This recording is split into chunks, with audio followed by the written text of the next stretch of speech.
Hello दोस्तों, मेरा नाम विमल कुमार है। स्टडी विद श्याम में आपका स्वागत है। जैसा कि हमने पहले भी बताया था कि जो मिनिस्ट्री है, ठीक है, वो हम आपको एक्सप्लेन करेंगे। तो काफ़ी मिनिस्ट्री जो मिनिस्टर्स हैं, हमने वो पहले वीडियो में आपको बताया था और बहुत लोगों ने देखा भी है। लगभग 63 लोगों ने देखा। हमारे लिए तो एक बच्चा ही इम्पॉर्टेंट है। अगर एक लोग देखते हैं ना तो हमको बहुत खुशी मिलती है। ठीक है, अभी नहीं है हमारे पास लोग, धीरे धीरे बढ़ेंगे लोग। और मैं जो चीज़ें हमको आती हैं वो आप सीखेंगे और जो आपको आती है वो हमको भी बता सकते हैं। तो आज हम आगे नेक्स्ट जो मिनिस्टर्स हैं, हम उनके बारे में जो बच गए थे, ठीक है। पिछली बार जो स्पोर्ट मिनिस्टर्स हैं, ब्रॉडकास्टिंग मिनिस्टर्स श्री अनुराग सिंह ठाकुर, उनके बारे में वहाँ तक बताया था मैंने। आज हम नेक्स्ट मिनिस्टर के बारे में बात करेंगे, ठीक है। और इससे पहले, जैसे कि आने वाले समय में अगर आप लोग सपोर्ट करते रहेंगे तो हम आपके लिए अच्छे से अच्छा कंटेंट लाएंगे, पढ़ाएंगे, मेहनत करेंगे, हार्ड वर्क करेंगे, ठीक है। जानते हैं कि 2 साल हो गए, कोरोना पेंडेमिक था, ठीक है। काफ़ी बच्चों की जो एजुकेशन है काफ़ी ख़राब हुई है। बहुत लोगों का रास्ता बदल गया होगा, ठीक है। देश में इकोनॉमिक क्राइसिस भी है, अनएम्प्लॉयमेंट भी बहुत बड़ा है। सरकार जो कह रही है कि हम 20 से रिकवरी किए हैं, मुझे नहीं लगता है अभी ऐसा हुआ होगा, क्योंकि जो ऑथेंटिक डाटा है, पहली बात तो जो डाटा है वो कहाँ से कलेक्ट किया है ये समझना पड़ेगा, ठीक है। और जो अनएम्प्लॉयमेंट है वो बहुत ज़्यादा बढ़ रहा है और धीरे धीरे, ठीक है, आने वाले समय में स्थितियाँ सुधरेंगी। और अभी एक बहुत बुरा वक्त गुजरा है। 2 साल हो गए पूरा कोविड पेंडेमिक में। लोगों ने जो स्टूडेंट थे उनके भी काफ़ी ख़राब हो गया एजुकेशंस, ठीक है। जॉब प्रॉब्लम्स रही, हेल्थ अपना देखा, आप सब लोगों ने देख ही लिया हेल्थ सिस्टम कितना ख़राब रहा है, ठीक है। हम चाहते हैं कि जो हमारे देश की सरकार है, कोई भी सरकार हो, मैं किसी सरकार को क्रिटिसाइज़ नहीं करता हूँ। मैं समझता हूँ कि उनको जो जनता ने, जो पब्लिक ने जो काम दिया उसको ईमानदारी से भरना, ठीक है। उसको ईमानदारी से काम करना वो हमारे लिए इम्पॉर्टेंट है, ठीक है। अगर एक स्टूडेंट का काम क्या है, एक अच्छे से पढ़ाई करना। अगर आप लोग एक अच्छे से पढ़ाई करते हैं, हार्ड वर्क करते हैं, तो डेफिनेटली आप सक्सेस होंगे। मुझे पता है कि हार्ड वर्क से क्या कुछ नहीं मिलता। आपको इतिहास आप उठा के देख लीजिए कि विदाउट हार्ड वर्क, ठीक है, नेवर एग्जिस्टिंग्स, ठीक है, इन लाइफ। हार्ड वर्क करना चाहिए, परसिवरेंस, धैर्य रखना चाहिए। बहुत ज़्यादा इस समय लोगों के अंदर फ्रस्ट्रेशंस हैं। फार्मर डाइट, अभी जो फार्मर हैं, किसानों की हत्या हो रही है। जो यूथ है वो भी काफ़ी डिप्रेशन में है, ठीक है। क्राइम रेट बढ़ेगा। जो अगर इकोनॉमिक क्राइसिस होगी, लोगों के हाथ में पैसे नहीं होंगे तो क्राइम बढ़ेंगे, ठीक है, एक दूसरे को लोग मारेंगे। तो हम चाहते हैं कि इकोनॉमी को कैसे सुधारा जाए, ठीक है। पहले फॉरेन डायरेक्ट इन्वेस्टमेंट वो कम हुआ है, मुझे लगता है ये थोड़ा बहुत कम हुआ है। पड़ोसी जो है वो वहाँ पे भी क्राइसिस चल रहा है, इकोनॉमिक क्राइसिस, जैसे श्रीलंका में है। पाकिस्तान में पॉलिटिकल स्टेबिलिटी नहीं है, म्यांमार में पॉलिटिकल स्टेबिलिटी। तो India is a lot of challenges, never Nations, ठीक है। एंड चाइना एक वो थ्रेट्स है, वो प्राइमरी थ्रेट्स हो चुका है, आए दिन आग दिखाता है। That's very tough time of India country, the very struggle.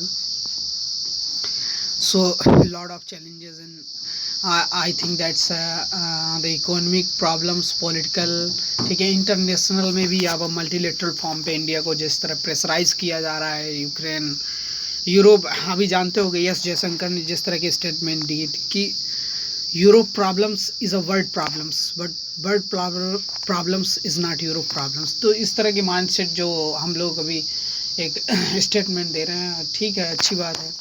और यूरोप प्रेशर तो है इंडिया पे, क्योंकि इंडिया ने जिस तरह की एकदम न्यूट्रल पॉलिसी अपनाई है, इसके लिए मैं क्या ही कहूँ। देखते हैं, वैसे रसिया ने काफ़ी हेल्प की है हमारी आने पीछे, तो इतिहास को हम भूल नहीं सकते हैं।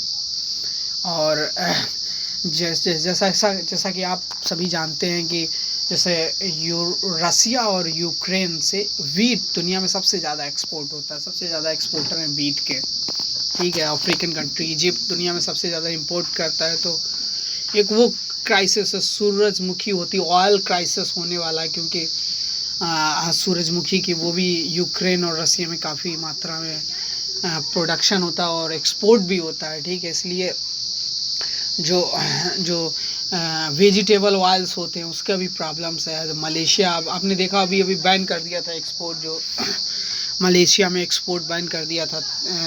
कोकोनट जो ड्राई ऑयल होता है उसको बैन कर दिया था, क्योंकि ठीक है हम वो बात में करेंगे, लेकिन मैं चाहूँगा कि बच्चों आप लोग आइएगा, ठीक है, आप जुड़िएगा हमारे यूट्यूब चैनल से। और धीरे धीरे हम कोचिंग भी गौसगंज एग्रीकल्चर सेंटर्स हमारी कोचिंग है यहाँ पे गौसगंज में, ठीक है, वहाँ पे भी आइएगा जो लोग सुन रहे हों। वहाँ जैसे फर्स्ट ईयर हाई स्कूल और इंटर के बच्चे पढ़ते हैं, कॉम्पिटिटिव एग्ज़ाम के लिए भी तैयारी कराएंगे। आप सब लोगों का सपोर्ट चाहिए। आने वाले समय में हम वो 1 जुलाई से, ठीक है, 1 जुलाई से कोचिंग आरंभ करेंगे, ठीक है। और कोचिंग का नाम है गौसगंज एग्रीकल्चर सेंटर कोचिंग्स, ठीक है। पेट्रोल पंप के सामने वो जो गली है वहाँ पे कोचिंग है मेरी, तो आप सभी लोग आइएगा कोचिंग, ठीक है। वहाँ पढ़ाएंगे, हमारे स्टाफ हैं। और आगे हम मिनिस्ट्री की बात करते हैं, ठीक है। Shripad Yesso Naik, ministry of tourism. Sir tourism का इंडिया में बहुत ज़्यादा स्कोप था। अभी कोविड में काफ़ी क्राइसिस है, देखो जैसे जितनी भी जो टूरिस्ट कंट्री थी, जैसे मालदीव हो गया, श्रीलंका हो गया, ठीक है, और जो छोटे छोटे आइसलैंड जो ब्यूटीफुल नेशंस थे, छोटे छोटे मालदीव की बात करें या श्रीलंका, वहाँ टूरिस्ट बहुत ज़्यादा इनकम सोर्स होता है। ऑस्ट्रेलिया भी बात करें, न्यूजीलैंड की बात करें, तो वहाँ पे इस समय थोड़ा बहुत टूरिज़्म से जो इनकम होती है वो कम हुई है, ठीक है। लोग अनएम्प्लॉयमेंट बहुत ज़्यादा हो गए जो टूरिज़्म से पैसा कमाते थे। तो मिनिस्ट्री ऑफ टूरिज़्म वो भी बहुत अच्छा काम करती है मिनिस्ट्री। और इसके जो यस्सो नायक ये मिनिस्टर्स हैं, ठीक है।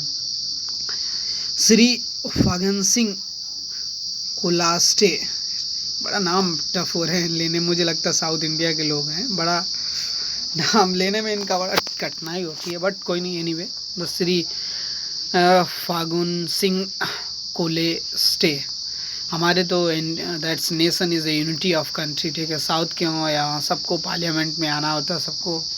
तो मिनिस्टर ऑफ स्टील और ministry of the rural developments, ठीक है। Minister of steel and ministry of rural developments की हम बात करेंगे, और मिनिस्ट्री ऑफ रूरल डेवलपमेंट्स, ठीक है। The Shri Prahlad Singh Patel, ministry of जल शक्ति। अरे इनके बारे में अब बताया थे, पिछली बार भी बताया, चलो इस बार भी बता देते हैं। जो जल शक्ति आपको बता दे कि इंडिया को अलार्मिंग दे चुका है, ठीक है। हमारी जो बहुत सी एजेंसियां हैं जो सर मॉनिटरिंग करती हैं वाटर की, जैसे गंगा हो गया, ठीक है। गंगा में आई थिंक मुझे लगता है 36, आई हैव नॉट रॉन्ग, मुझे लगता है कि 36 मॉनिटरिंग स्टेशन बने हैं गंगा पे, ठीक है। और वो अलार्मिंग, बहुत सी जगह तो अलार्मिंग स्टेज पे कि एकदम इतनी ज़्यादा पोल्यूटेड, इतना साला गंदा कर दिए हैं देश की जो नदियां हैं, देश के जो धरोहर हैं, इतना साला गंदा कर दिए हैं। दैट्स वेरी टफ, ठीक है। 36, आई हैव नॉट रॉन्ग, मुझे लगता है कि 36 मॉनिटरिंग स्टेशन बने हैं गंगा में, और इतने ज़्यादा पोल्यूटेड हैं। जैसे दिल्ली की बात करें, कानपुर की बात करें, ये जो एरिया है इतने ज़्यादा कि अलार्मिंग स्टेज पे बात हो रही है। अब सोचिए अगर इस जगह पे अगर स्टेप्स नहीं लिए गए, दैट्स वेरी टफ। गवर्नमेंट को लेना चाहिए। और जल शक्ति मंत्रालय जो काफ़ी दिन से 2016 से बना है, अभी तक जो फील्ड पे जो काम करना चाहिए था वो नहीं दिखाई दिया है, दैट्स प्रॉब्लम, ठीक है। मिनिस्ट्री को काम करना है, मिनिस्ट्री ऑफ जल शक्ति, ministry of the food processing industry, उस पर भी ज़्यादा काम नहीं किया गया है। श्री अश्विनी कुमार चौबे, ठीक है, minister of the consumer affairs and food and public distributions, ठीक है। इनको ये देखना है कि कंज्यूमर को चीज़ों को अवेलेबल है कि नहीं, ठीक है। फूड अभी जैसे अभी तमिलनाडु ने इसका अवार्ड अभी जीता, अभी आज ही डेफिनेटली, बिल्कुल अभी आज मैं देख रहा था, एक रिपोर्ट पढ़ रहा था, उसमें तमिलनाडु, गुजरात, महाराष्ट्र ये तीनों टॉप पे हैं। और फूड के मामले में, फूड स्टोरेज सिक्योरिटी पे पर्पज़ पे उन्होंने काफ़ी अच्छा काम किया है। उनको आई थिंक मुझे लगता है 5 पॉइंट है जिस पे इनको रैंकिंग मिली है कि स्टोरेज कैसा बना है, डिस्ट्रीब्यूशन उनका कितना अच्छा है, ठीक है। और पब्लिक सबके पास कितने पहुंच रहा है कि नहीं। तो उनका जो फूड सिक्योरिटी पे था वो तमिलनाडु और महाराष्ट्र और गुजरात को नंबर 1 मिला है। इसी हिसाब से जो यूनियन टेरिटरी हैं, मुझे लगता है कि चंडीगढ़, जम्मू कश्मीर और दिल्ली जैसे स्टेट को भी 1st, 2nd, 3rd का दर्जा मिला है। ठीक है, इसके बाद हम बात करेंगे Shri Krishna Pal, ministry of the power, ministry of heavy industries. ठीक है, ये हैवी इंडस्ट्री जैसे इंडस्ट्री में इंडिया जो बाहर है, इस बार फॉरेन डायरेक्ट इन्वेस्टमेंट जो होता है ना वो बहुत कम हुआ है, क्योंकि कोविड का समय था, फॉरेन डायरेक्ट इन्वेस्टमेंट घटा है। इंडिया कह रही है, जो सरकार कह रही है कि हमने 20 से रिकवरी की है, मुझे नहीं लगता है। ठीक है, अभी क्योंकि की है, लेकिन अनएम्प्लॉयमेंट बहुत ज़्यादा बढ़ गया है देश में, क्योंकि उसको रिकवर करना पड़ेगा, क्योंकि अगर लोगों के हाथ में पैसा नहीं होंगे तो फिर लोग मार्केट में जाएंगे नहीं चीज़ें खरीदने। जब लोग मार्केट में चीज़ें खरीदेंगे तो फिर एक चीज़ें मतलब फिर जब चीज़ें लोग खरीदेंगे तो फिर बनेगी, इंडस्ट्री भी चलेगी और फिर सारी चीज़ें रन करेंगी। अभी तो लोगों के जेब में पैसे होने चाहिए, मुझे लगता है। श्री धानवे रोसेवे धनौरो, ये साउथ इंडिया से हैं, बड़ा टफ नाम होता है लेकिन बट साउथ इंडिया से हैं एनीवे। श्री धानवे, ठीक है, the ministry of the railway, ministry of coal, ministry of mines, ठीक है, उसमें ये काम करते हैं, मिनिस्ट्री ऑफ रेलवे वगैरह में। ठीक है, जो मेन मिनिस्टर्स हैं वो जो इम्पॉर्टेंट, वो हमने अगले लेक्चर में आप लोगों को बताया था। ठीक है, इस लेक्चर में जो सेकेंडरी मिनिस्ट्री वो जो होते हैं उस लेवल की बात कर रहे हैं, स्टेट मिनिस्टर जिन्हें बोल। श्री रामदास अठावले हैं, मैं इनको आई थिंक आपको बताऊं, ministry of the social justice and empowerment, ये एससी कम्युनिटी से आते हैं, इसीलिए ministry of social justice and empowerment से। ये पहले कांग्रेस में भी रहे हैं, इसके बाद फिर बीजेपी में आए हैं। इस समय इनको ministry of the social justice and empowerment, जो एससी एसटी कम्युनिटी के लोग हैं उनको एम्पावर कैसे किया जाए, उनको न्याय व्यवस्था तक कैसे जोड़ा जाए, उसके लिए ये काम करते होंगे मुझे लगता है, क्योंकि एससी कम्युनिटी से आते हैं। और ये ज़्यादातर इनकी चुटकुले मैंने पार्लियामेंट में काफ़ी सुने, हंसते और लोगों को हंसाते बहुत ज़्यादा। ये साध्वी निरंजन ज्योति, ये ministry of the commerce affair and food and public distribution, ministry of rural development. Sadhvi Niranjan Jyoti मैं इनको जानता हूँ, ये बांदा से बिलोंग करती हैं। ठीक है, और ये consumer affairs and food and public distribution, उसमें ये काम करती हैं कि लोगों तक की, और रूरल डेवलपमेंट में भी काम करती हैं। और ये ज़्यादातर आवाज़ उठाती हैं महिलाओं को रिजर्वेशन को लेकर के, जो 33% महिलाओं का रिजर्वेशन रुका हुआ है पार्लियामेंट में। आई थिंक मुझे लगता है कि 2-3 डिकेड से रुका हुआ है और वो पास नहीं हो पा रहा, उसके लिए भी ये आवाज़ उठाती रहती हैं। Shri Sanjeev Kumar Balyan, minister of the fisheries, animals husbandry and dairies, definitely अब I think ministry of the fisheries, animals husbandry, और इसका भी बहुत बड़ा योगदान है। फिशरीज आई थिंक लाखों लोग इसमें फिशरीज करते हैं। जो साउथ इंडिया के कोस्टल एरिया के वहाँ का जो जीवन शैली है वो सिर्फ फिशरीज पे, जो फिशरीज होते हैं हमारे, उनकी जो रोजी रोटी है उससे ही, हस्बेंड्री और डेयरी, इसमें भी काफ़ी बड़ा काम इंडिया का, क्योंकि एग्रीकल्चर सेक्टर इंडिया में 70% लोग एग्रीकल्चर पे डिपेंडेंट हैं। तो उसके अलावा फिशरीज, एनिमल हस्बेंड्री, ये सब जो उसके बोलते हैं कंट्रैक्ट फार्मिंग, कंपोजिट का क्या बोलते हैं, आई एम नॉट रॉन्ग, मुझे याद नहीं आ रहा बट बताएंगे आगे। नेक्स्ट श्री नित्यानंद राय, ठीक है, ministry of the home affairs, ठीक है, ministry of the home affairs, ये मतलब ministry of the home affairs जो घर से लिंक की बात कर रहे हैं, ये स्टेट से लिंक की बात कर रहे हैं। ठीक है, जो नेक्स्ट मिनिस्टर हैं Shri Pankaj Chaudhary, minister of finance, जैसे फाइनेंस मिनिस्टर निर्मला सीतारमन है, लेकिन ये आई थिंक ये मिनिस्ट्री ऑफ फाइनेंस, ये भी थोड़ा बहुत देखते होंगे ये, क्योंकि 2-3 मिनिस्ट्री होती है। जो इम्पोर्टेंट मिनिस्टर हैं वो 20 ऊपर मिनिस्टर्स हैं। ठीक है, इसके बाद फिर इंडिपेंडेंट चार्जेस जो जिनको मिलते हैं, अच्छा, वो मिनिस्टर्स हैं। ठीक है, और इसके बाद ये मिनिस्टर ऑफ फाइनेंस में है Anupriya Singh Patel, ministry of the commerce and industry, इनका ये इंडिपेंडेंट मिनिस्टर होते हैं, काम करते हैं। ठीक है, professor SP Singh Baghel, ministry of the law and justice. ठीक है, Shri Rajeev Chandrasekhar, ministry of the skill development entrepreneurship, ministry of the electronics and information technology, ये जैसे हमारे यूथ हैं उनको कैसे स्किलफुल बनाया जाए। कि इंडिया में सबसे बड़ी प्रॉब्लम तुम देखो चाइना में की इकॉनमी क्योंकि वहाँ के वर्कर्स बहुत स्किलफुल होते हैं। जैसे अगर वो कोई प्रोजेक्ट पे काम करते हैं, वो पहले स्किल पूरी सीख लेते हैं, इसके बाद फिर वो काफ़ी इनकम अच्छा कमाते हैं। तो हमारे यहाँ भी स्किल वर्कर नहीं है। जैसे हम अगर किसी फैक्ट्री में किसी इंस्ट्रूमेंट को चलाना चाहें या कोई बहुत बड़ा कोई इंस्ट्रूमेंट है, ठीक है, उसको प्रॉपर चलाने के लिए एक स्किलफुल वर्कर चाहिए होता, वो नहीं है हमारे यहाँ। तो इसीलिए देखो हम जापान से, अगर मेट्रो प्रोजेक्ट हो रहा तो जो हम जापान से बुलाते हैं लोग, तो इंजीनियर हमारे स्किल्सफुल इंजीनियर होने चाहिए। और ये हैं सुश्री शोभा करंलाजी, ठीक है, ministry of agriculture and farmer welfare. साहब किसानों, आप जानते हैं इंडिया में 70% लोग फार्मर्स काम करते हैं। हिंदुस्तान 70% जो पॉपुलेशन है वो गांव में रहती है। तो फार्मर मिनिस्ट्री बहुत अच्छा है, उसको भी काम करना चाहिए। 2%, ठीक है, ministry of the micro small and medium enterprises, ठीक है। और दारसन्ना विक्रम जारदोस, ठीक है, ministry of textile, ministry of the railway, ये उसमें काम करती हैं। Shri Muralidharan, ministry of the external affair, ministry of the parliament, ये इंडिपेंडेंट वाले मिनिस्टर्स हैं। वैसे एक्सटर्नल अफेयर जयशंकर। इसके बाद स्मृति मीनाक्षी लेखी, ठीक है, minister of external affair, ministry of the cultures, ठीक है। इंडिया डिफरेंट कल्चर है, बहुत ज़्यादा। इंडिया में large biodiversity, large different cultures, ठीक है। सब लोग अपने अपने रिलीजियस फॉलो करते हैं। मैं चाहता हूँ इसे, और मैं चाहता हूँ कि इंडिया की जो खूबसूरती है यही है, और इसको हम किस तरह प्रिजर्व रखें, इसके लिए काम करते होंगे। इंडिया में जो टूरिज़्म है ये भी एक सोर्स है कि डिफरेंट कल्चर। आप देखिएगा कि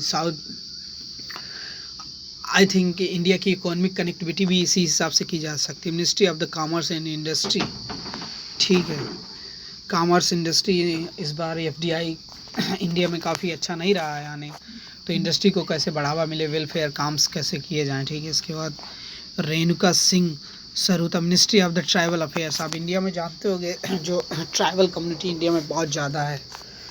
आप जाएंगे नॉर्थ ईस्ट में, वहाँ ट्राइबल पीपल्स रहते हैं और वो उनके डेवलपमेंट के लिए काम करती होंगी, ठीक है। जैसे भी आप जाएंगे असम, सिक्किम, त्रिपुरा, ठीक है, पश्चिम बंगाल, उड़ीसा, झारखंड, ये जो स्टेट्स हैं, मध्य प्रदेश, यहाँ जो ट्राइबल कम्युनिटी रहती है उनके वेलफेयर के लिए काम करते हैं। श्री रामेश्वर तेल, ministry of the petroleum and natural gases. India में किस तरह ministry of the labour and employments, ठीक है, पेट्रोलियम एंड नेचुरल गैसेस। और ministry of the labour and employments, जैसे मनरेगा, बड़ी बड़ी स्कीमें हैं, वो सब काम करती हैं इंडिया में।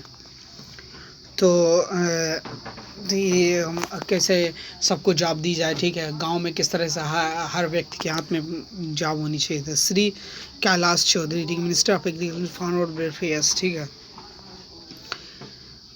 अन्नपूर्वा देवी, मिनिस्ट्री ऑफ एजुकेशन। एजुकेशन में इंडिया का काफ़ी हायर एजुकेशन बढ़ा है, लेकिन जो मैं आपको सच बताऊं तो इस बार 21% हायर एजुकेशन हुआ है। लेकिन समस्या इस बात की नहीं, आप हायर एजुकेशन तो दे देते हैं लेकिन उस क्वालिटी की जॉब नहीं देते हैं, तो हायर एजुकेशन का कोई मतलब। मान लो PhD किया हुआ बंदा अगर कहीं पे एक सफाई कर्मी के लिए फॉर्म अप्लाई करेगा तो ये अनएम्प्लॉयमेंट है हमारे यहाँ देश में। ये हायर एजुकेशन बढ़ाने से बेहतर है कि आप हर बच्चों को जितना एजुकेशन मिले, जिस क्वालिटी का एजुकेशन मिला है उसको उसी क्वालिटी की उसको जॉब भी मिलनी चाहिए, तो फिर एक डेवलपमेंट की तरफ देश बढ़ेगा। मेरा मानना यही है। वैसे तो आई डोंट नो, वो तो सरकार अपना काम करती है।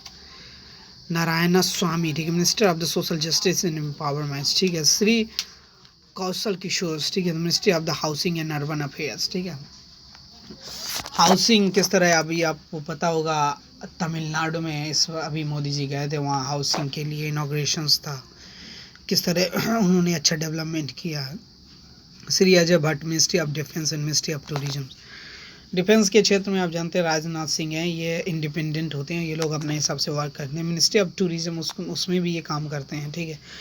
और इसके बाद Shri BL Verma, ministry of the development of north eastern regions, ministry of the north east region की बात करें तो इंडिया इस बार जो इंडिया की लुक ईस्ट पॉलिसी है, अभी मोदी सरकार ने जो इंडिया की लुक ईस्ट पॉलिसी रही है, उसका मेन मकसद ही यही था कि जो नॉर्थ ईस्ट को है वो कैसे कनेक्ट किया जाए। इंडिया जो दिल्ली है, वो मेन स्टेट्स हैं, उनसे भी कनेक्ट, ठीक है।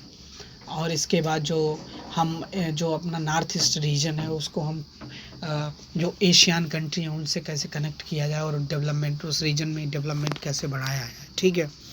इसलिए हम काम करते हैं। तो वैसे तो बहुत मिनिस्टर्स हैं, ठीक है। और बेटा आज जो बचे हुए मिनिस्टर्स हैं वो हम अगली क्लास में इनको पढ़ाएंगे, ठीक है। पढ़ाएंगे सभी, ऐसा नहीं है कि छोड़ दिए हैं, सभी बच्चे सारा ही कोर्स धीरे धीरे पढ़ाते जाएंगे। और आप लोग जिस तरह हमारे साथ जुड़ते जाएंगे ना, आप जब संख्या बढ़ेगी तो हम लोग और भी उत्साहित होंगे। और आने वाले समय में हमारी जो गौसगंज एग्रीकल्चर कोचिंग सेंटर भी है यहीं पे, ठीक है, उसके बारे में भी आपको कुछ बता दें कि वहाँ से 1 जुलाई से क्लासेस चलेंगी, ठीक है। जितने हमारे अगर एक लोग भी सुन रहे हैं तो हमारे लिए वो भी बहुत इम्पॉर्टेंट है। और वो सबको ये बताए जो सुन रहा है कि गौसगंज एग्रीकल्चर सेंटर जो है वो high school inter first year से, ठीक है, एकेडमिक भी चलाएंगे और कम्पिटिटिव एग्ज़ाम, ठीक है, SC जो बच्चे जैसे दिल्ली और कानपुर शहर में नहीं जा सकते हैं, देखिए उनके लिए हम यहाँ पे आए हैं पढ़ाने। ऐसा नहीं है, हमको कानपुर में भी पढ़ाने को मिल रहा था, जो हमारे सर हैं बड़े बड़े और वो सब लोग दिल्ली में भी पढ़ा सकते थे, लेकिन हम सोचे हैं कि गांव से गांव का जो कमज़ोर से कमज़ोर बच्चा है वो भी एक अच्छे टीचर से एजुकेशन ले सके। तो ठीक है, तो 1 जुलाई से जो कोचिंग है वो चलेगी। और अंत में हम इतना ही कहना चाहेंगे कि आप लोग लाइक शेयर सब्सक्राइब ज़रूर करें और ज़्यादा से ज़्यादा शेयर करें। अगर 2 लोग सुने तो 2 लोग 4 लोगों को बताएं, तब हमारा भी हौसला बढ़ेगा। और हमारे एक सर हैं विनय सर, ठीक है, जो एकेडमिक संस्थान उन्हीं के माध्यम से एकेडमी को आने वाले समय में हम रन करेंगे, ठीक है। और बता दे रहे हैं वो सर अभी आपको यहाँ जो आसपास कॉलेजेस हैं उसमें आप लोग जाएंगे, ठीक है, बात करेंगे। तो जो गौसगंज के बच्चे हैं जो देख रहे हैं वो खासकर ध्यान ज़रूर दें, ठीक है। और लाइक शेयर सब्सक्राइब ज़रूर कर दें और कॉन्टैक्ट नंबर भी हम आपको समय बाद दे देंगे।